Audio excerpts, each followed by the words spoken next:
ನಮಸ್ತೆ ಸ್ನೇಹಿತರೆ, ನನ್ನ ಹೆಸರು ಡಾಕ್ಟರ್ ನೀಲಚಂದ್ರ ಶರ್ಮಾ. ಇಂದು ನಾವು ವಜ್ರಾಸನದಲ್ಲಿ ಕುಳಿತುಕೊಂಡು ಊಟ ಮಾಡುವ ಪ್ರಯೋಜನವನ್ನು ನಿಮ್ಮೊಂದಿಗೆ ಹಂಚಿಕೊಳ್ಳುತ್ತೇನೆ. ಇದೇನಪ್ಪ ಇವರು ಊಟ ಮಾಡುವಾಗ ಯೋಗಾಸನದ ಬಗ್ಗೆ ಹೇಳುತ್ತಾರಲ್ಲ ಅಂತ ಅಂದ್ಕೊಂಡ್ರಾ? ಹಾಗಲ್ಲ.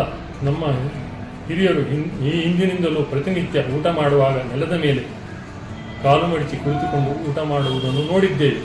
ಇದರಿಂದ ಹೊಟ್ಟೆಯ ಬ್ಲಡ್ ಸರ್ಕ್ಯುಲೇಷನ್ ಜಾಸ್ತಿ ಆಗುವುದಲ್ಲದೆ ತಿಂದ ಆಹಾರವು ಜೀರ್ಣಕಾರವು ಆರೋಗ್ಯಕ್ಕೆ ಉತ್ತಮವೂ ಆಗುತ್ತದೆ.